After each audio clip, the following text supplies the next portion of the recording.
300 years, humans thought they were alone in the Koprulu sector. They were wrong.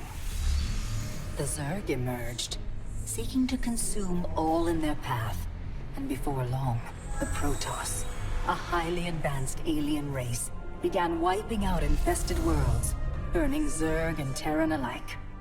A three-way war, unlike anything humanity had ever faced, erupted almost overnight.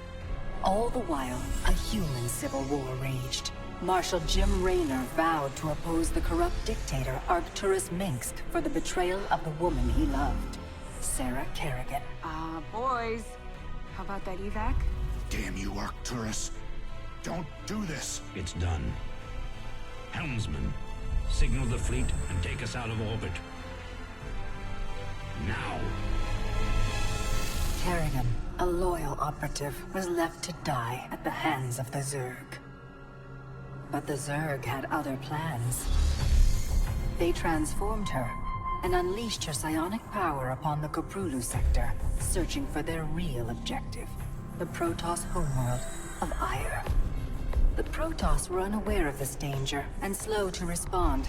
Their rulers, the Conclave, had dispatched Executor Artanis to hunt for Tassadar, a commander who had refused to wipe out infested Terran worlds.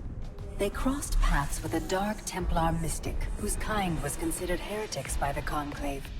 Through great effort, Zeratul convinced Tassadar and Artanis that he was not their enemy. Together they rallied more Protoss from both factions against the Zerg. Despite the Conclave's fury, they achieved significant victories against the Swarm. But when Zeratul struck down one of the Overmind's Cerebrits, his own mind was left vulnerable. From his thoughts, the Overmind gleaned Ire's true location, and the Swarm descended upon the Protoss homeworld with all their might and fury. It was Tassadar who kept the Templar from extinction that day.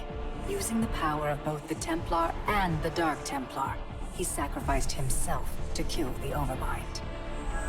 Ire was lost, but Artanis led the survivors to the Dark Templar's homeworld of Shakuras. Old prejudices were set aside. The Templar were now in the Dark Templar's debt. Without the Overmind, the Swarm fractured. Kerrigan sought control of all the Zerg, even enlisting the aid of old friends and enemies like Raynor, Mengsk, and Zeratul. Once her rule was uncontested, the Queen of Blades betrayed them all. Billions of humans and Protoss were killed. The Zerg stood unchallenged, but to the relief of all, the war seemed to end there. Zeratul suspected the Zerg had fallen under the control of dark forces.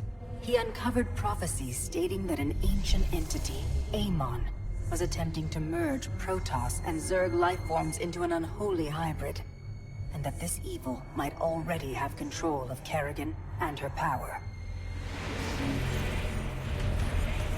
It was during this time that Executor Artanis, hailed as a hero, was made leader of both the Templar and the Dark Templar. As Hierarch, Artanis united both factions, and promised to one day reclaim the glory they had lost on Ire. But such unity is only a dream for Jim Raynor. Mengsk still rules, and Raynor's small rebellion has counted for nothing against the Dominion's propaganda machine. Perhaps it is time for a new strategy.